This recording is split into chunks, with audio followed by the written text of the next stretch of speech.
சற்று முன் கிடைக்கப்பெற்ற மிக முக்கியமான செய்தி ஒன்று வெளியாகி உள்ளது.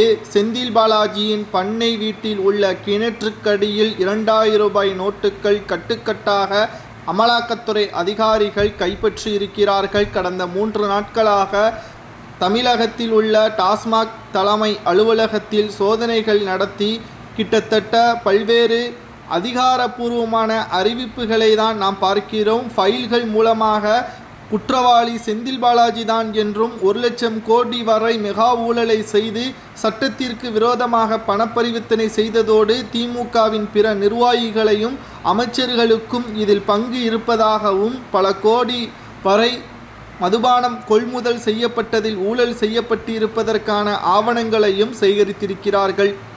ஏற்கனவே செந்தில் பாலாஜி ஒரு குற்றவாளி. அவர் நீதிமன்றத்திலிருந்து பல நிபந்தனைகளுடன் ஜாமீனில் வெளிவந்த உடனே அமைச்சர் பதவி கொடுத்து அப்படி ஏன் அவருக்கு அழகு பார்க்க வேண்டும் என்று நாம் ஏற்கனவே செய்திகளாக நாம் போட்டிருந்தோம். ஆனால் பலரும் கூறியிருந்தார்கள் செந்தில் பாலாஜி நல்லவர் வல்லவர் என்று. மு.க.ஸ்டாலின் அவர்களுக்கு நன்றாகவே தெரியும். அதற்காகத்தான் அவருக்கு மிக முக்கியமான இலாக்காவான மின்சாரம் மற்றும் மதுவிலக்கு ஆயத்தீர்வு பதவியை கொடுத்தார். அப்போது ஏன் அதிமுகவில் அமைச்சராக இருந்தபொழுது ஸ்டாலின் அவர்கள் கரூரில் பிரம்மாண்ட மேடை போட்டு செந்தில் பாலாஜி அயோக்கியன் என்று எதற்காக கூற வேண்டும் என்று நாம் ஏற்கனவே பதிவு போட்டிருந்தோம். அப்பொழுது திமுகவில் இணைந்துவிட்டால் அயோக்கியர்கள் யோக்கியர்களாக மாறிவிடுவார்களா என்பதையும் நாம் பதிலாக அதில் போட்டியிருந்தோம். ஆனால் தற்பொழுது செந்தில் பாலாஜிக்கு அமைச்சர் பதவி கொடுக்கும்போது கூட செந்தில் பாலாஜிக்கு அமைச்சர் பதவி கொடுத்தால் இது திமுகவிற்கு மிகப்பெரிய ஒரு சிக்கலை தான் தேடித்தரும். அமலாக்கத்துறை செந்தில் பாலாஜியை குறிவைத்து விட்டார்கள்.